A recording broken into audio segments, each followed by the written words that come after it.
The NFL draft has come and gone, and just like every year, the incoming rookies have shaken up the landscape of Dynasty fantasy football, creating new opportunities for us to be buying players that people may be tossing aside after the draft. So today, we're going to be looking at 3 players you should be buying in Dynasty, and how I would be doing that today in your leagues. I'm your boy John, you're watching John Talks Ball, and let's get into it. So our first buy of today's video is going to be CJ Stroud, Coleridge Bernard Stroud, the playoff choker that everyone remembers from these 2025 playoffs. But I'm here to tell you that that's what's going to create a value window for us to be buying. CJ Stroud is only 24 years old and is coming off a bit of a rough season's ending, as we all can remember, and that has left a bad taste in everybody's mouth about Stroud. Except for, however, the Texans. The Texans invested in CJ Stroud this offseason by drafting guard Jalen Rutledge in the first round and trading up for him, signaling that this was a high priority of the team to get Stroud some protection rolling into next season. It's also very likely we see Stroud get a contract extension in the near future. He has been winning. He's won a playoff game in every single season of his career so far, and he has the weapons now. Jaden Higgins going into year 2, Noel going into year 2, and of course Nico Collins on the team. He's going to be a productive fantasy asset, and the discount on this offseason I think will be just looked at and laughed at in a few years. CJ Stroud is a buy. He's a quarterback, especially in Superflex, you should be looking to acquire. And even if the Texans don't want him long term, he will be the starting quarterback on a team, creating value for him as a player. Alright, so let's look at some deals on how you might be acquiring CJ Stroud in your Dynasty leagues, and just how expensive he might be. So, here on the left, we see CJ Stroud packaged with Jordan Addison and 2 third-round picks for Jordan Love.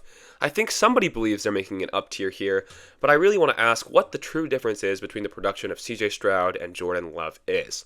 Stroud has better receiving weapons, just got some offensive line upgrades, and Jordan Love is just the same kind of player. They're both pocket passers, don't run the ball much, and I'd argue CJ Stroud is almost in a better situation today than Love. And you're getting a free Jordan Addison and 2 third-round picks on top of just moving off Jordan Love for CJ Stroud.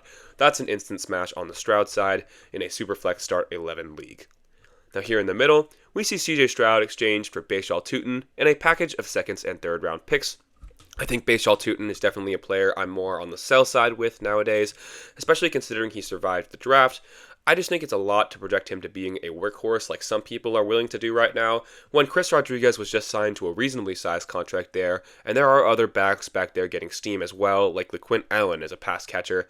Not that I think LeQuint Allen is going to be all that, but there's a lot to do to project Pearsall to instantly be a workhorse when it's not something we've ever seen before. You can take Pearsall and a package of picks that aren't going to be all that valuable and get a franchise quarterback in the form of Stroud in a super flex league. That's a no-brainer to me.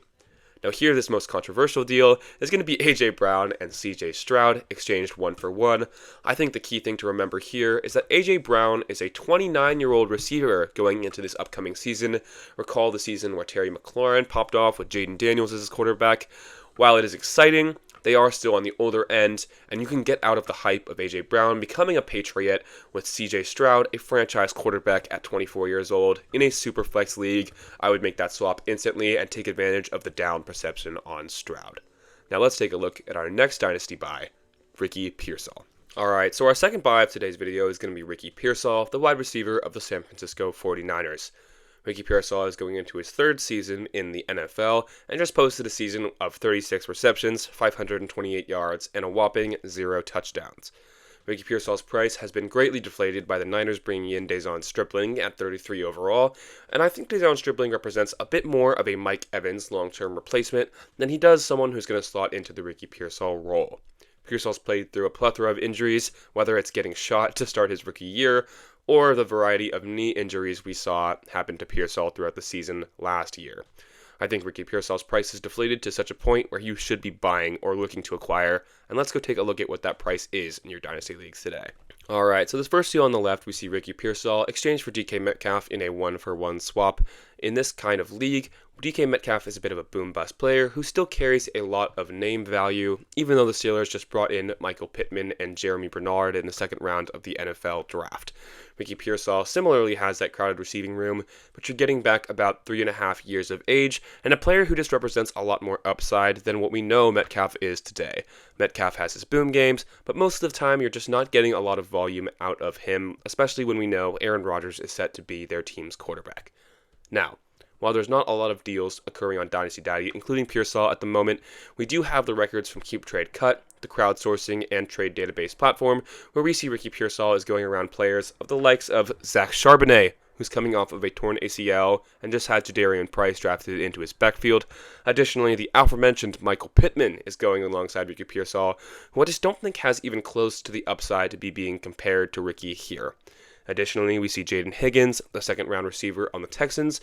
Now, that feels a little more even, but I would still be taking my shots on Pearsall at that price, especially considering the offensive situations and what we've already seen Pearsall do. All right, let's move into our third Dynasty buy of the video. All right, and for our final Dynasty buy of the day, I'm going to be looking at something a little bit different. I'm going to have you guys check up on the price of the 1.06 or the 6th overall pick in your rookie drafts. Now, let's look at a case as to why we should be looking at that 106. Jadarian Price being drafted at 32nd overall by the Seahawks presents an interesting case where we're going to see a lot of people reaching in their rookie drafts to grab Price due to the general scarcity of running back. I've already seen it happen twice, with Jadarian Price going at the 1.03 and the 1.04, which is going to lead to a lot of value dropping to that 1.06. That top tier of 5 players, Fernando Mendoza, Jeremiah Love, Mekhi Lemon, Jordan Tyson, and Carnell Tate, in no particular order, should be going with the top 5 picks. However, the 106 is going to be a value because Jadarian Price is going to be reached on in many of your leagues. If you don't believe it, just go look around the landscape. You will see people are reaching on Jadarian Price at a pretty outrageous rate. It's going to be a similar case for the 107, because if someone takes Jadarian Price over a prospect that's far better like KC Conception, even though he goes to the Browns, you're going to want that pick and you're going to have value fall to you. So you should be checking on the price of that 106 in your Dynasty leagues. As always, I hope you guys enjoyed the video where I brought you guys 3 Dynasty buys you should be looking at acquiring in those Dynasty leagues. If you couldn't tell, I'm battling a little bit of a cold today. That may have affected my voice, but I wanted to make sure I could bring you those Dynasty buys as the NFL draft always tends to shake value up in ways it maybe shouldn't be. Alright, if you're looking for more from me, I'll be launching the John Talks Ball community Discord in early May, where you'll be able to receive one-on-one feedback from me regarding your Dynasty trades, strategy, and any other general questions you may have to ask. If you liked the video, please drop a like, hit subscribe, and comment down below a player who you might be looking to buy in those Dynasty leagues today. That's all from me. I'm your boy John. You're watching John Talks Ball. Hope you guys have a great day. Peace.